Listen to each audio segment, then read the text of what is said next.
Hello नमस्कार दोस्तों, मैं नीतीश श्रीवास्तव स्वागत करता हूं आप सभी का ऊंची उड़ान के इस प्लेटफॉर्म पे। जी हां दोस्तों, आज हम बात करेंगे अक्टूबर भाग 2 की।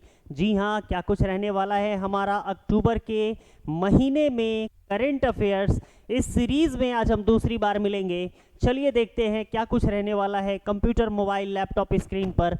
ये रहा पहला सवाल। जी हाँ, क्या कुछ है सवाल। Which state became the third state in the country to start caste survey. जी हाँ, जाति सर्वेक्षण शुरू करने वाला देश का तीसरा राज्य कौन सा राज्य बना है? आंसर हो जाएगा हमारा तेलंगाना। तेलंगाना क्या है भैया? तीसरा ऐसा राज्य है जो क्या करा रहा है? जातिगत जनगणना करा रहा है, जाति सर्वेक्षण करवा रहा है।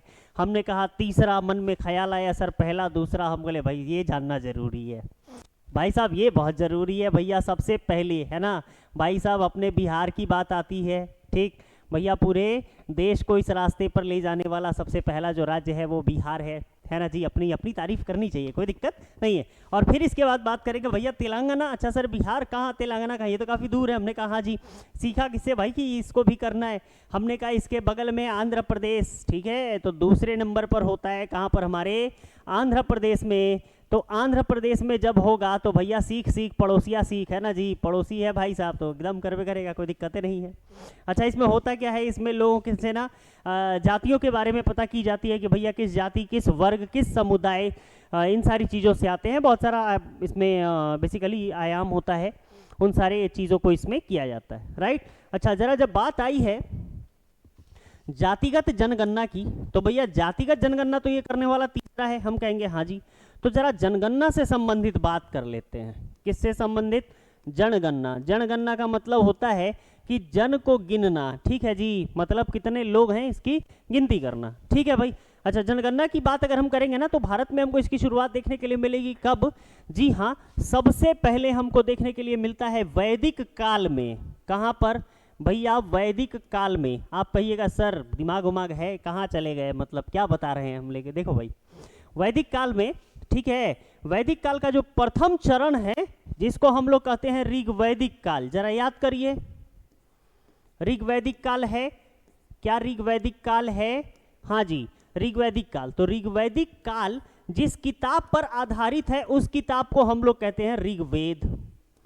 बोले सर काफी लंबा पढ़ा दिए, सीधा बता देते कि भैया ऋग्वेद से है। हमने कहा कि याद कैसे रहता कि फिर वैदिक काल का एक हिस्सा ऋग्वैदिक काल होता है जो ऋग्वेद पर ही आधारित होता है। अच्छा, ऋग्वेद में इसका जिक्र है। हमने कहा हाँ जी। कहाँ पर है? तो भैया ऋग्वेद के 10वें मंडल में है। कहाँ पर है भैया? तो 10वें मंडल में है। फिर मन में सवाल आया सर ये 10वां मंडल फिर फंसा दिए, ये क्या बला है ना। और परीक्षा में बार बार ये पूछ लिया जाता है। अच्छा ये बताइए, सूर्य को समर्पित कौन सा मंडल है ना? महिलाओं द्वारा रचित कौन सा मंडल?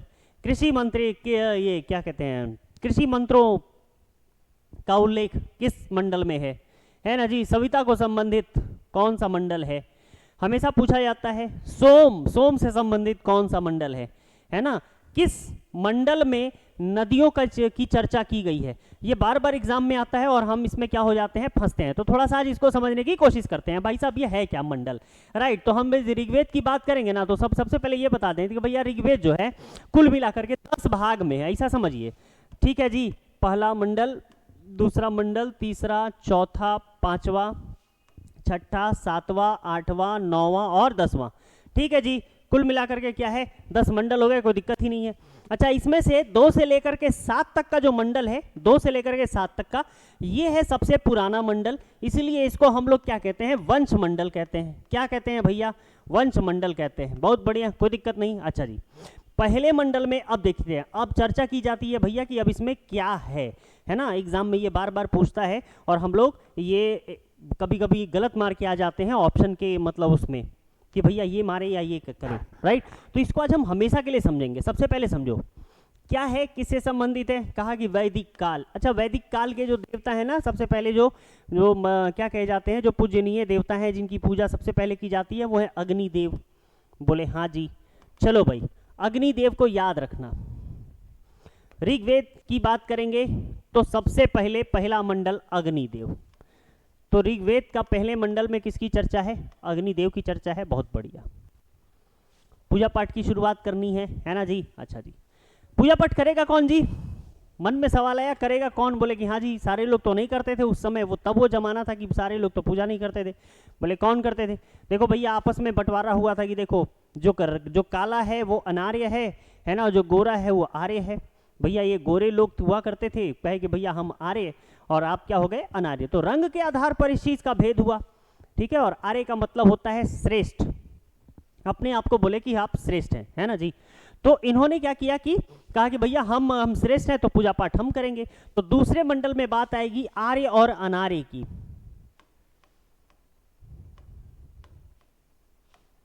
ठीक है जी, अब पूजा पाठ का हो गया ना जी। कौन करेगा? कौन करेगा? आर्य करेगा, बहुत बढ़िया। अच्छा, पूजा पाठ अब शुरुआत करेंगे, तो शुरुआत करते हैं, कैसे करते हैं भैया? पूजा पाठ की शुरुआत आप लोग घर में देखे होंगे, मम्मी पापा चाचा है ना, चाची, सारे लोग को, दादाजी को, दादी जी लोग को, नाना नानी, सारे लोग को हम लोगों ने देखा है कि जैसे पूजा पाठ की जब शुरुआत होती है, नहाने धोने के बाद सबसे पहले क्या करते हैं? सूरज भगवान को जल चढ़ाते हैं। पूजा की शुरुआत भैया सूरज भगवान को जल। तो भैया यहाँ पर भी तो बात डिक्लेयर हो गया ना जी कि भैया कौन करेगा? बोले आर्य करेगा। कैसे करेगा? तो सूर्य भगवान को जल। तीसरा मंडल सूर्य को समर्पित, है ना जी। और याद करिए कि बचपन में जब कोई मंत्र याद नहीं होता था तो हम लोग क्या किया करते थे? हाँ, हम लोग को गायत्री मंत्र हमेशा ये किया जाता था घर में, भैया गायत्री मंत्र कम से कम एक याद होना चाहिए, ठीक। तो और गायत्री मंत्र के साथ हम लोग क्या करेंगे? पूजा पाठ करेंगे, राइट।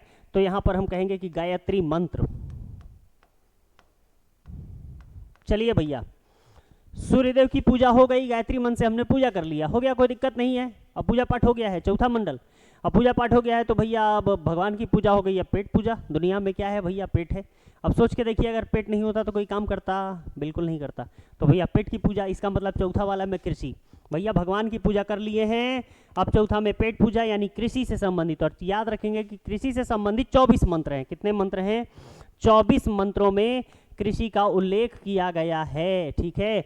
और पांचवें छठे में बाकी शासन प्रशासन की जानकारी है, देवी देवताओं के अन्य मतलब उसकी जानकारी है ना, कि भैया किस देवी देवता का आह्वान हम किस तरीके से कर सकते हैं, इन सारी चीज़ों की जानकारी। सातवें में अब देखो भैया कृषि हो रहा है। कृषि इसका मतलब क्या है भैया? जब कृषि होगा तो ज़्यादा भैया, जब खेती करेंगे तो अधिशेष होगा ज़्यादा, अधिशेष ज़्यादा होगा तो बेचेंगे भैया, अच्छा बेचेंगे, पैसा अच्छा हो जाएगा तो भाई साहब पावर आएगा, पावर आएगा तो भैया पावर का तो है ना, कहते हैं ना कि भैया पावर तो पॉलिटिक्स में है, और पॉलिटिक्स भैया सत्ता तो चाहिए भाई सबको, और सत्ता के लिए होगी लड़ाई, है ना। तो हम देखते हैं सातवें मंडल में लड़ाई होगी सत्ता की। कहाँ की भाई साहब? दास राज्य का युद्ध हम लोग देखते हैं। किस चीज़ का युद्ध देखते हैं? दास राज्य का युद्ध हम लोग को देखने के लिए मिलता है सातवें मंडल में। अच्छा जी, सातवें मंडल में लड़ाई वड़ाई हो गया, सारी चीज़ें हो गई, सारा चीज़ हो गया, कोई दिक्कत नहीं है, पूजा पाठ हो गया, सारा चीज़ है भाई। हम लोग खेती वेती भी कर लिए, लड़ाई झगड़ा भी हो गया, सारा चीज़ हो गया, लेकिन अभी तक औरत पर हम लोग का ध्यान नहीं गया है। औरतों की स्थिति अभी हम लोग नहीं सुधरी, है ना। तो चलो भाई आधी आबादी को भी देख लेते हैं। तो मौका दे दिया इन लोगों को, क्या चीज़ का? चलो भाई काम करिए, अब आप लोग आठवां मंडल रचना करिए। कौन करेगा रचना? तो आठवां मंडल किसके लिए है? महिलाओं संबंधित है, महिलाओं द्वारा रचित है ना। और महिलाओं की अगर बात करेंगे तो नाम याद रखिएगा अपाला का, आप नाम याद रखिएगा घोषा का, है ना। ये वैसी महिलाएं थी जिनके द्वारा क्या किया गया था? इसको बनाया गया था, और भी सारी स्त्रियां थी, ठीक है जी। अच्छा, अब देखो भाई स्त्रियों की भी बात हो गई, सारा वर्ग हो गया, सब चीज हो गया। बोले हाँ जी, सब चीज खुश? बोले हाँ खुश। चलो अब क्या करना है? बोले अब जब सब खुश तो पार्टी कर लेते हैं, है ना जी। तो पार्टी कैसे होगा? तो भैया उस समय सोम रस हुआ करता था, तो भैया सोम रस से पार्टी की जाएगी, है ना। और सोम याद रखिएगा कि ये वृक्ष के देवता थे, पेड़ पौधों के देवता थे। किस चीज के देवता थे? वृक्ष के देवता थे, या पेड़ पौधों या वनस्पति के देवता कह लीजिए,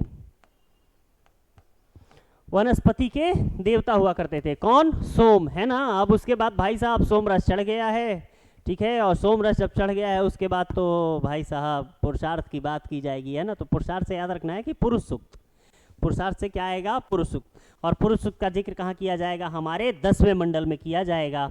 और इसी पुरुष सूक्त में क्या किया गया है कि बताया गया है कि भैया वर्णों की संख्या 4 है, ब्राह्मण क्षत्रिय वैश्य शूद्र, है ना। ये 4 वर्णों की कहाँ पे चर्चा की गई है? हमारे इसी पुरुष सूक्त में की गई है, ठीक है जी। तो पहला उल्लेख हमको कहाँ देखने के लिए मिलेगा? हमारे ऋग्वेद में देखने के लिए मिलेगा। अच्छा जी, दूसरा उल्लेख हमको फिर वापस कहाँ देखने के लिए मिलेगा? तो दूसरा उल्लेख देखने के लिए मिलेगा हमें अर्थशास्त्र में। बोले हाँ जी, अर्थशास्त्र। हम कहेंगे भैया रुको रुको रुको, ये किसी विषय का नाम नहीं है, ये किसी पुस्तक का नाम है। बोले बहुत बढ़िया, अच्छा सर ये पुस्तक है? हाँ जी। किसके द्वारा लिखित है? हम कहेंगे भैया कौटिल्य का नाम सुना है, कहेंगे जी सर थोड़ा बहुत तो सुना है। हम कहेंगे इन्हीं के बचपन का जो नाम है विष्णुगुप्त है। क्या है?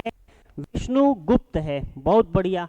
इन्हीं का एक और नाम है जिसे हम लोग चाणक्य कहते हैं। क्या कहते हैं? हम लोग इन्हें चाणक्य कहते हैं। बुद्धि के भगवान चाणक्य। चाणक्य नीति, जिनकी नीतियों पर आज भी हम लोग चलते हैं, ये वही चाणक्य हैं जिनकी दूरदर्शिता ने क्या किया था भाई साहब? सिकंदर जो कि आया था यूनान से, विश्व दुनिया से आया था भाई साहब कि भैया हम विश्व विजेता बनेंगे, और चाणक्य की ही दूरदर्शिता थी कि जिसके कारण यहाँ से वो लगभग हार मान करके सिकंदर गया, और कहा जाता है कि बेबीलोनिया में जा करके मर गया, है ना। और मरा कैसे था ये भी एक इतिहास, ये मिस्ट्री है, ठीक है। और ये कहते हैं ना कि भाई साहब कुछ चीज़ों को पर्दे में रहने दिया जाए, ठीक है। तो उसके पीछे चाणक्य भाई साहब ये काफ़ी, भैया दुनिया का पहला विश्व पुरुष बना के रख दिया था ये भाई साहब चाणक्य। ये समझते क्या हो? चंद्रगुप्त, देखिए दुनिया का पहला विश्व पुरुष कौन था? चंद्रगुप्त मौर्य, है ना। ये भाई साहब इतने खतरनाक इंसान थे, उसको भी जहर दे दिया था कि ले भाई जहर खा जहर खा जहर खा, ठीक है। और खाते खाते, मतलब खाना जब भी खाते थे ना चंद्रगुप्त मौर्य, तो क्या करते थे? जहर थोड़ा थोड़ा दे दिया। बोले क्यों? क्योंकि भाई कोई आसानी से मार ना सके, पता चले कोई भाई जहर ही मिला करके खाना में खिला दे। राजा है भाई, अब खाना वो बार बार कितना बार कोई यार मतलब वो करेगा, पता चले खाना में ही जहर मिला करके दिया और राजा निपट गया। तो ऐसी स्थिति से बचने के लिए कि नहीं भाई बॉडी पहले से तैयार रहे, तो पहले से जहर इतना दे दो कि कोई जहर दे तो कोई असर ही ना हो। स्थिति ऐसी थी कि अगर चंद्रगुप्त मौर्य किसी को दांत काट लेना तो भाई साहब उसका हिसाब किताब बैठ जाता, ये स्थिति थी। अब सोच करके देखिए कि और ये बात सिर्फ दो ही लोग को पता है, या तो चंद्रगुप्त मौर्य को पता है या तो सिर्फ चाणक्य को पता है। और चाणक्य इतने शातिर दिमाग के थे कि चंद्रगुप्त की बीवी को भी नहीं पता था, दुर्धरा को भी नहीं पता था कि भाई साहब खाने में जहर है। एक दिन आई और जिद करने लगी कि भाई साहब हम तो खाएंगे, है ना। अच्छा वो प्रेग्नेंट थी, पेट से थी, ठीक है। तो भाई साहब जब पेट से थी और जब पत्नी क्या होती है, जब बड़ा जिद करती है, नहीं जी तो हिंदुस्तानी पति, अब भैया आप समझ सकते हैं, बहुत मतलब क्या कहें उसे हम, बोलने में असमर्थ आदमी हो गया। तो भाई साहब जब असमर्थ आदमी हो गया, भाई अब बहुत लाख समझाया कि नहीं नहीं मत खाओ मत खाओ। सुनने जा रही है भाई, हिंदुस्तानी बीवी है जी, सुन ले तो फिर काहे की बीवी काहे की, है जी। सुनी ही नहीं, और नहीं सुनी भाई साहब तो उठा के खा लिया। पेट में था बच्चा उनके, अब वो जैसे ही खाई तो खाने में जहर का जो वो अंश था, वो जहर का अंश पहुंचा पेट में था बच्चा। अब वहां से वो बच्चा मचलने लगा, ठीक है, और जहर का असर इनके शरीर पर भी होने लगा। तो बगल में ही पता चला कि भाई चंद्रगुप्त, ये क्या नाम है, चाणक्य बगल में ही घूम रहे थे, कहीं उनको बुलाया गया कि भाई साहब जरा आइए। और वो बेचारे कहीं सैर पर निकले हुए थे, वहां से आए और आ करके क्या किया कि भाई साहब दुर्धरा का पेट फाड़ करके ऑपरेशन करके और तब बिंदुसार को निकाला गया, जो बच्चे को निकाला गया। जब बच्चा को निकाला गया तो क्या देखा गया कि जहर का ना एक असर जो है उसके माथे पर रह गया, तो बिंदु जैसा निशान हो गया, ठीक है। तो जब बिंदु जैसा निशान हो गया तो बोला अरे भाई इस पर तो बिंदु पड़ गया, ठीक है जी। तो नाम रख दिया गया उसका बिंदुसार। जी हाँ, बिंदुसार। चंद्रगुप्त मौर्य के बच्चे का नाम क्या है? बिंदुसार है, ठीक है। अच्छा बिंदुसार से ही मिलता जुलता एक और नाम आप पढ़ते होंगे, है ना। जब हम लोग मगध का उत्कर्ष जब पढ़ते हैं तो वहां पर हरियंक वंश पढ़ते हैं, और हरियंक वंश के संस्थापक का नाम है बिंबिसार। क्या नाम है? बिंबिसार। जी हाँ, तो बिंबिसार और बिंदुसार को भूलिएगा नहीं। बिंदुसार मतलब भैया बिंदु, और बिंदु कैसे हुआ?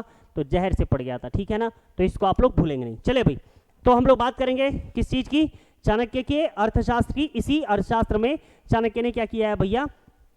जनगणना का भी उल्लेख इसमें हमको मिलता है। वापस तीसरी जो किताब हमको मिलती है वो होती है हमारी अकबरनामा। अकबरनामा, जी हाँ, अकबरनामा में इसका एक वो है आईने अकबरी, ठीक है, आइन ए अकबरी। जी हाँ, लिखा किसने है? दरबारी लेखक है इनके अबुल फजल। कौन है? अकबर के दरबारी लेखक हैं जिनका नाम है अबुल फजल, ठीक है। और ये अबुल फजल भी अपने किताब में क्या करते हैं? जनगणना का उल्लेख करते हैं। भाई साहब किसके पास कितनी जमीन है, कहाँ से कितना टैक्स लेना है। बेसिकली यार मुगल था तो भाई साहब लूटने तो आया था, इसमें कोई शक नहीं है। देखो जो बाहर से आएगा वो ये करने तो नहीं आएगा कि यार मेरा घर है, चाहे जो भी कह लो, है ना। तो भाई साहब ये सारा हिसाब किताब रखना था कि किसके पास कितनी ज़मीन है, कहाँ से कितना ज़मीन है, कहाँ से कितना टैक्स आता है ना। तो ये टैक्स वैक्स के मामले में तो उस पर ये क्या किया था भाई, आईने अकबरी, एक रिकॉर्ड हमको देखने के लिए मिलता है। किसके द्वारा लिखे थे ये, अबुल फजल। किसका दरबारी है ये, अकबर का दरबारी है। ठीक है जी। अब इसके बाद होता क्या है कि कहानी पहुंचती है 1800 में, और पूरी दुनिया में 1800 में कहां पर, इंग्लैंड में, इंग्लैंड में होता है जनगणना। ठीक है। अच्छा, वहां पर जैसे जनगणना हुआ ना, तो यहाँ पर भाई साहब ना इंग्लैंड के मतलब इधर भाई कुछ लोग यहाँ भी भटक रहे थे, कुछ आत्माएं यहाँ भी भटक रही थी। उन्हीं आत्माओं में एक था भाई जेम्स प्रिंसेप। कौन था, जेम्स प्रिंसेप। और ये जेम्स प्रिंसेप ना क्या करता है, 1824 में, 1824 में एक शहर है जिसका नाम है इलाहाबाद। जी हाँ, इसे प्रयागराज के नाम से जाना गया है। किस चीज से भैया, प्रयागराज, है ना। अब इसका नाम हो गया है प्रयागराज। इलाहाबाद शहर है। इस शहर में भाई साहब थोड़ा सा क्या कराते हैं, जनगणना कराते हैं। पूरी तरीके से नहीं कराते हैं, कुछ कुछ इलाकों में कराया जाता है। तो जेम्स प्रिंसेप, अच्छा ये जेम्स प्रिंसेप नाम सुना हुआ कुछ नहीं लग रहा है। जेम्स प्रिंसेप क्या ये वही आदमी नहीं है जो 1838 में दो लिपि पढ़ता है, जिसे हम लोग ब्राह्मी और खरोष्ठी कहते हैं, ब्राह्मी और खरोष्ठी। ये जेम्स प्रिंसेप वही आदमी है, 1838 में ब्राह्मी और खरोष्ठी पढ़ता है। अच्छा सर, किसी किसी किताब में आपको ना लूसेंट वगैरह जो किताबें हैं वहां पर आपको 1837 भी देखने के लिए मिल सकता है, घबराइएगा नहीं। ठीक है। ब्राह्मी और खरोष्ठी क्या पढ़ता है, दो शब्द पढ़ा था। क्या पढ़ा था भैया, दो शब्द। कौन कौन सा शब्द, पहला तो नाम था देवानाम, और दूसरा शब्द था पियादस्सी, पियादस्सी। अच्छा, ये दोनों नाम किसके लिए आए हैं, अशोक के लिए आए हैं। किसके लिए आया, अशोक के लिए। ठीक है। इसे पढ़ा था जेम्स प्रिंसेप। तो भाई साहब जेम्स प्रिंसेप आगे चल के क्या हो गए, बिजी हो गए। 1838 में आप देख सकते हैं ब्राह्मी खरोष्ठी है ना, तो भाई साहब ये पढ़ाई उढ़ाई में इधर उधर बिजी हो गए, अपना इतिहास खोजने मतलब वो खोजने में अपना बिजी हुए। ये भाई साहब जैसे ही इतिहास खोजने में बिजी हुए, एक दूसरे और है ना हुआ करते थे, हेनरी वाल्टर। मौका मिल गया भाई साहब को। हेनरी वाल्टर भाई साहब कहां पहुंचते हैं, भारत के ढाका में। कहां पर जी, ढाका है जी, भारत का ढाका हम कहेंगे। हाँ, उस समय ढाका भारत का ही हिस्सा था, तो भैया ढाका भारत के ढाका में, अब बांग्लादेश है। ढाका में पहुंचते हैं, है ना। और यहां पर ये भाई साहब क्या करवाते हैं, पहुंच करके सेंसस मतलब जनगणना करवाते हैं। ठीक है जी। तो जब जनगणना ये करवा दिए भाई साहब, अच्छा कब करवाते हैं ये भी जान लीजिए, 1830 में, 1830 में। अच्छा, ये जो जनगणना है ये पूर्ण जनगणना है। पूर्ण जनगणना मतलब पूरी तरीके से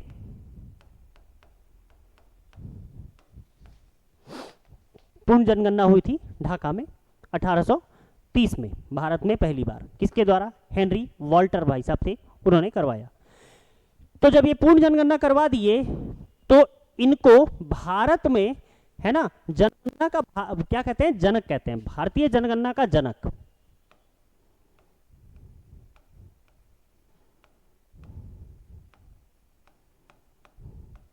हालांकि ये गलत है,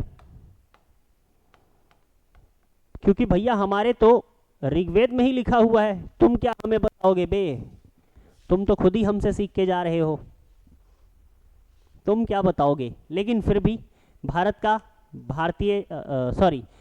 भारत जनगणना का इसे जनक कहा जाता है। ठीक है भाई, कब, 1830। चलिए भाई, बात आई गई हो गई।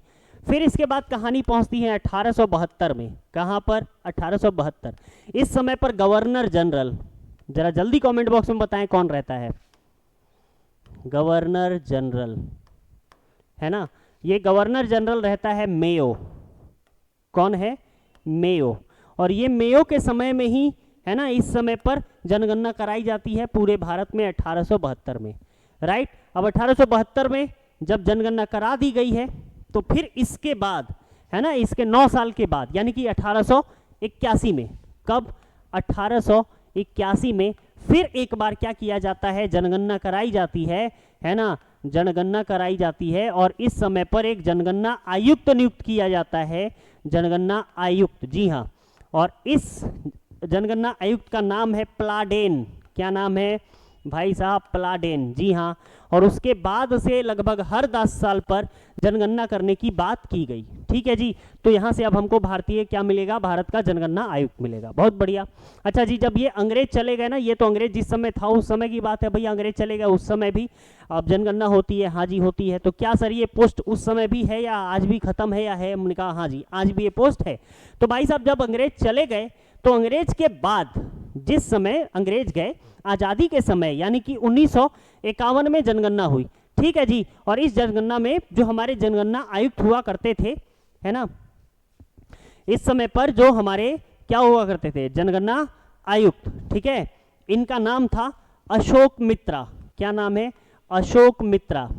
ठीक है, अशोक मित्रा, जी हाँ जी, अशोक मित्रा जी 1951 के समय में जनगणना आयुक्त हुआ करते थे। तो भाई अब मन में सवाल आ गया कि सर अच्छा ही तो उस समय की बात है, अभी कौन है? बोले हाँ जी अभी बिल्कुल बताएंगे।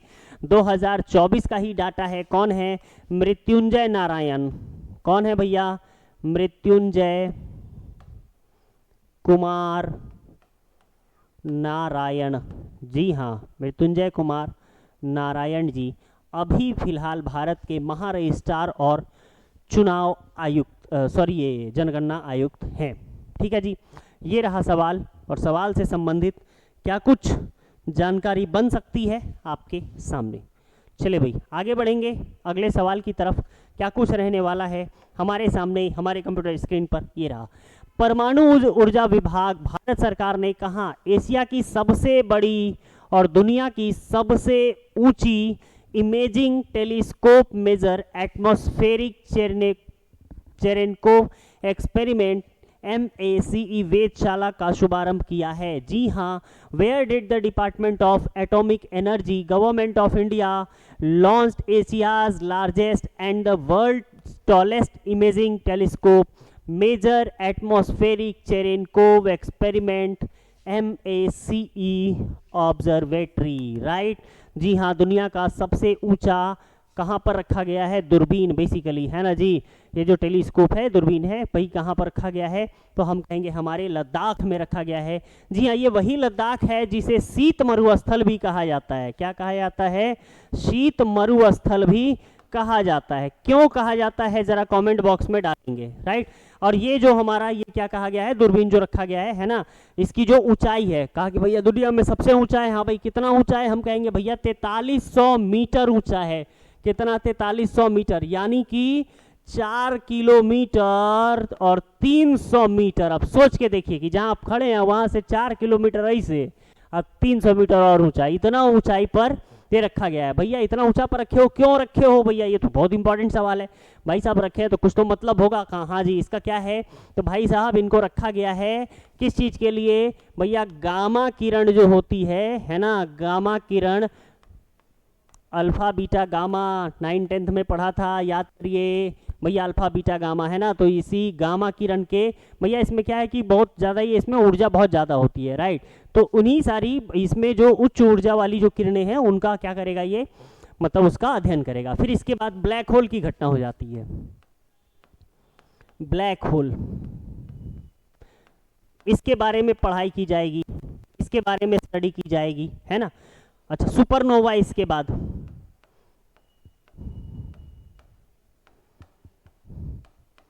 सुपरनोवा, ब्लैक होल और गामा किरण, है ना, इन सारी चीज़ों के बारे में यहाँ से क्या की जाएगी, पता लगाया जाएगा। चलिए भाई जरा जल्दी से कमेंट बॉक्स में बताएंगे कि दूरबीन के खोजकर्ता कौन है ना जी।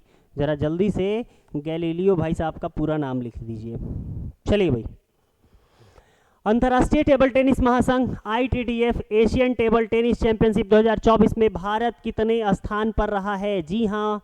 How many position did India rank in the international table tennis federation ITTF Asian table tennis championship 2024? जी हाँ, भारत का जो स्थान रहा है 7वां रहा है। और कैसे रहा है? तो भैया भारत को मिले हैं 3 पदक। क्या मिला है? 3 पदक। और तीनों पदक क्या मिला है भैया? कांस्य ही मिला है। क्या मिला है? तीनों ही कहाँ से मिले हैं, है ना जी।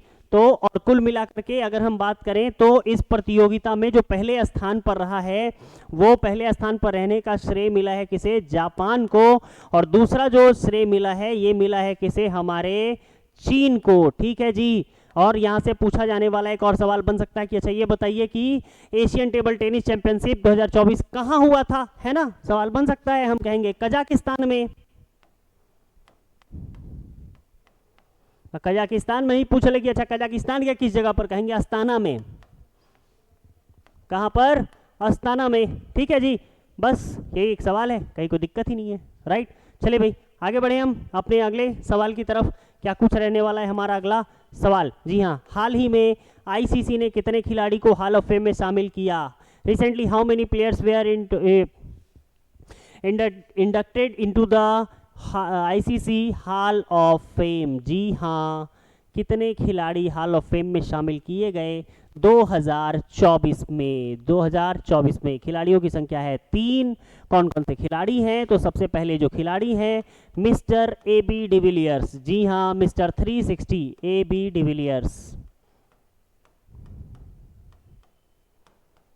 जी दूसरे जो खिलाड़ी हैं भाई साहब अपने इंग्लैंड वाले एलिएस्टर कुक।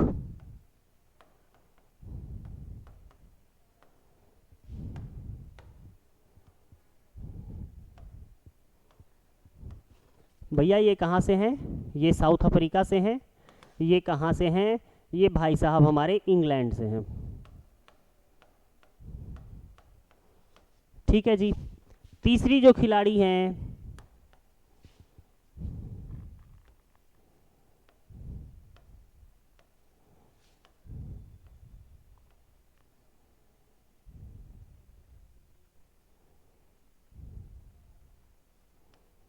नीतू डायना। जी हाँ, 3 खिलाड़ी हमारे जिन्हें आईसीसी हॉल ऑफ फेम में शामिल किया गया है।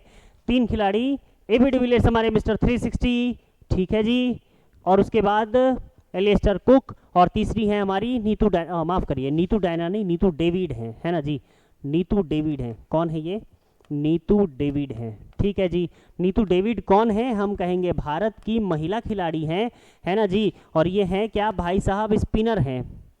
अच्छा जी, अच्छा जी, स्पिनर हैं। क्यों शामिल किया गया है, कुछ खास हमले का। हाँ जी बिल्कुल भाई साहब, ये भारत के लिए सबसे तेज क्या कर गई हैं, सबसे तेज महिला क्रिकेट में 100 विकेट लेने का इनके पास क्या है, रिकॉर्ड है। मतलब महान तो हैं, बोले बहुत बढ़िया। अच्छा सर ये बताइए क्या किसी और भी महिला खिलाड़ी को मिला है कि खाली नीतू डेविड जी को ही मिला है। हमने कहा जी नहीं, ये तो दूसरी है। हमने कहा नीतू डेविड जो है ये कौन है, ये भैया दूसरी महिला खिलाड़ी हैं, है ना, सेकंड महिला खिलाड़ी है ये भैया। अच्छा इसका मतलब सर इससे पहले भी मिला है। हमने कहा हाँ जी, किसे मिला है, हमने कहा कि भैया ये पहला वाला जो मिला है इससे पहले जरा वो देख लेते हैं। ठीक है जी, ये तो हो गई हमारे 2024 की बात, कोई दिक्कत ही नहीं है। चलिए आगे हम बढ़ेंगे। 2023 के सफर में जरा चलें। 2023 में भी 3 खिलाड़ियों को मिला था। इन 3 खिलाड़ियों में जो पहले खिलाड़ी थे, ठीक है जी, हमारे सहवाग भाई साहब, ठीक है, वीरेंद्र सहवाग, है ना। जब ये आते थे खेलने तो इनके नाम के आगे लगाया जाता था डेंजरस सहवाग, राइट। और दूसरे थे हमारे कौन, अरविंद डिसिल्वा। जरा कमेंट बॉक्स में डालेंगे कि अरविंद डिसिल्वा किस देश के खिलाड़ी हैं। ठीक है, ये भाई साहब बेसिकली हमारे भारत के हैं, ये हमारे श्रीलंका के हैं, है ना जी, श्रीलंका के हैं। और जो तीसरी खिलाड़ी रही हैं उनका नाम है डायना एडुजली। ठीक है जी, और ये जो है डायना एडुजली बेसिकली भाई साहब क्या करती थी, बाएं हाथ से बैटिंग, बाएं हाथ से बॉलिंग, है ना, दाहिने हाथ से बैटिंग। ठीक है, ये इनका काम था, राइट। ये भी भारतीय खिलाड़ी हुआ करती थी, भारत की खिलाड़ी हैं, और इन्हें ये पहली खिलाड़ी हैं जिन्हें क्या मिला है, मतलब हॉल ऑफ फेम में शामिल किया गया है, पहली भारतीय महिला है, राइट। और दूसरी कौन है, हमारी नीतू डेविड हमारी दूसरी बनी है। ठीक है जी, कोई दिक्कत नहीं है। चलिए भाई इसी के साथ अगले सवाल की तरफ हम बढ़ेंगे। क्या कुछ रहने वाला है अगला सवाल? जी हाँ, वैश्विक भुखमरी सूचकांक ग्लोबल हंगर इंडेक्स GHI 2024 में भारत 127 देशों में कितने स्थान पर रहा है? India's rank among 127 countries in the global hunger index GHI 2024। Answer हो जाएगा 105वें नंबर पर। कितने देशों में? 127वें देशों में। ठीक है, ये रिपोर्ट कार्ड अगर हमारे घर पे अगर हमारा होता, हम लोगों का होता, तो पता नहीं कितना मार खाने को मिलता। ठीक है, कितनी डांट मिलती। और हम तो वैसे भी भाई, मेरी तो मम्मी यार टीचर हैं भाई, बता नहीं सकते यार। बहुत दिन याद आता है ना भाई साहब, पूछो मत। हालांकि पढ़ी नहीं है कभी, रिजल्ट के लिए कभी नहीं पढ़ा है, लेकिन पढ़ाई के लिए भाई साहब बहुत मार खाए हैं, है ना जी। और ये रैंक अगर आ जाए गलती से तो भाई समझ में आ रहा है, टीचर का बेटा एक तो है ना, तो मेरे ऊपर तो और ज़्यादा पड़ जाता है। जिनके जिनके जी मम्मी पापा शिक्षक होंगे, शिक्षिका होंगी भाई, वो समझ सकते हैं इस दर्द को, है ना जी। अब सोच के देखिए कि ये भारत का रिपोर्ट कार्ड है, कितना 105वें नंबर। ये शर्म की बात है हमारे लिए। बेसिकली कहा कि भैया अच्छा किस मामले में शर्म, जरा ये बताइए। हम कहेंगे कि भाई देखो, ये जो कहानी है ना, ये हमारे यहाँ पर कुपोषण की बात करता है कि भैया कितने लोग ऐसे हैं जिनको खाना नहीं मिल रहा है। ये बात करता है शिशु मृत्यु दर की, कि भैया कितने हजार बच्चे हुए और उनमें से कितने बच्चे मर गए, है ना भैया, जीवित नहीं रह पाए। कितने बच्चे ऐसे हैं जिनको सही से भोजन नहीं मिल पा रहा है। तो इन सारी चीजों के का अध्ययन किया जाता है, और अध्ययन करने के बाद ये लोग 0 से लेकर के 100 नंबर तक देते हैं। कौन देते हैं? 2 कंपनी है ना, 2-3 कंपनी है भैया। एनजीओ है यूरोप की, राइट, एनजीओज है। एक जर्मनी की इसमें कंपनी है। क्या क्या है भैया? एक तो है कंसर्न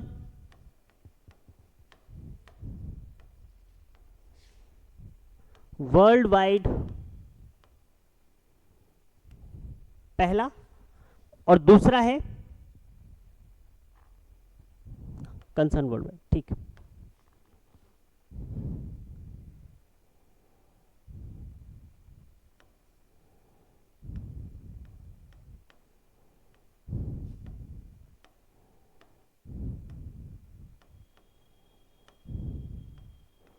हंगर हाई लाइफ, ठीक है जी। 2 कंपनियां हैं, हंगर हाई लाइफ है ना, कंसर्न वर्ल्ड वाइड। ठीक है, अच्छा ये वेल्ट हंगर है, राइट, यहाँ पर लिख लेंगे वेल्ट हंगर। यूरोप की कंपनी भाई, एक कंपनी इसमें जर्मनी की है। ये लोग अलग अलग देशों में जाते हैं, क्या देते हैं? 0 से लेकर के 100 तक का नंबर देते हैं। अच्छा एक चीज़ और, इसमें ना इनकी कहानी थोड़ी उल्टी होती है। बोले कैसे उल्टी होती है? कि भैया जो अच्छा होगा उसको ज़्यादा नंबर मिलेगा। जी नहीं, ऐसा बिल्कुल भी नहीं है। जो अच्छा होगा उसको कम नंबर मिलेगा। बोले मतलब देखो, इनका जो रिजल्ट देने का तरीका है ना, वो ऐसा है कि जिसको 1 नंबर आया ये बहुत अच्छा लगता। जिसको 10 नंबर आया, ये नहीं भैया, ये तुम इससे ज़्यादा बुरी स्थिति में हो। किसी को 50 आया तो भैया ये इससे भी ज़्यादा स्थिति बुरी है। और किसी को अगर गलती से है ना 100 आ गया तो ये सबसे बुरी स्थिति में समझा जाएगा। तो सबसे अच्छा 1 नंबर, सबसे बुरा 100 नंबर। ठीक है, तो ऐसा स्केल होता है, राइट जी। ठीक है, तो अब हम बात करेंगे भारत को कितना नंबर मिला। तो उससे पहले इसके मीटर स्केल को समझ लेते हैं। तो पहला जो इसका तरीका है, ये भाई साहब क्या करते हैं, 0 से लेकर के 9.9 तक का एक रेंज रखा है कि जितने देश में 0 से लेकर के 9.9 तक आएगा ना, इस देश में कुपोषण कम है या न के बराबर है। बोले बहुत अच्छा। अच्छा जी, दूसरा क्राइटेरिया है 10 से लेकर के 19.9 तक, यहां पर है तो कहेंगे कि भैया इन देशों में मध्यम कुपोषण है ना, मध्यम ये सारी समस्याएं हैं, शिशु मृत्यु दर थोड़ा सा मध्यम है। इसके बाद आएंगे हम लोग 20 से लेकर के 34.9 तक, 34.9 तक, यहां पर स्थिति कहेंगे कि भैया गंभीर बनी हुई है, ध्यान देने की जरूरत है। इसके बाद आता है 35 से लेकर के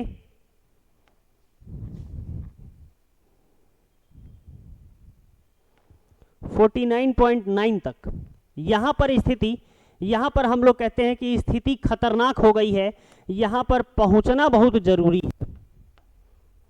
है ना। सबसे पहले मदद यहीं पहुंचनी चाहिए। इसके बाद फिर 50 और 50 से भैया ज़्यादा, कहाँ तक, 100 तक, है ना। और यहाँ पर कहा जाएगा कि भैया यहाँ पर भाई सब कुछ छोड़ छाड़ के भागो, है ना। यहाँ पर जो है क्या है, अति, ये जो है अत्यंत खतरनाक है।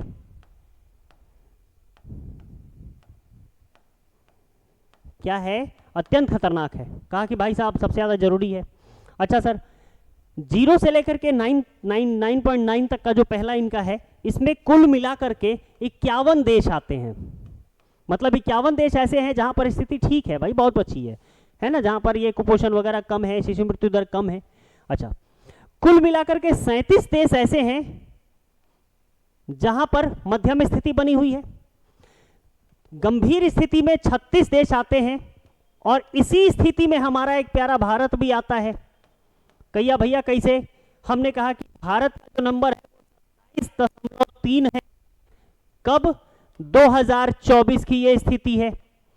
या इससे पहले जब हम लोगों ने देखा था, है ना, तो उस समय पर पिछले साल जो हमने देखा था वो भाई किससे पहले वाले इंडेक्स में हमारी स्थिति थी 29.3, यानी कि स्थिति सुधरी जरूर है लेकिन बहुत बढ़िया नहीं सुधरी है। अभी भी हम लोग 27.3 देखो तो भैया इसी रेंज में आते हैं, गंभीर वाले रेंज में आते हैं। कम से कम यहाँ पर आना चाहिए, तो कम से कम भैया 19.9 से ये चीज जो है ना 19.9 से कम होना चाहिए, तब जाके अच्छा होगा। खतरनाक स्थिति की बात करेंगे तो यहाँ पर 6 देश हमको देखने के लिए मिलेगा, जिसमें चाड है, सोमालिया है, मेडागास्कर है ना जी, सूडान है,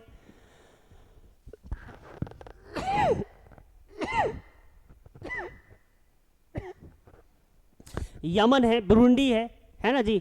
तो ये सारी चीजें हमारे इस इंडेक्स में हमें देखने के लिए मिलती है। ठीक, कुल मिला के 127 देशों ने भाग लिया था, 105 नंबर पर है और सारा कहानी ये अब आपके सामने है। ठीक है जी, चले भाई, अब ये रहा सारा सवाल, है ना। कैसा लगा सेशन बताइएगा जरूर। चलिए भाई, मिलते हैं एक बार फिर, है ना, अगले सेशन में।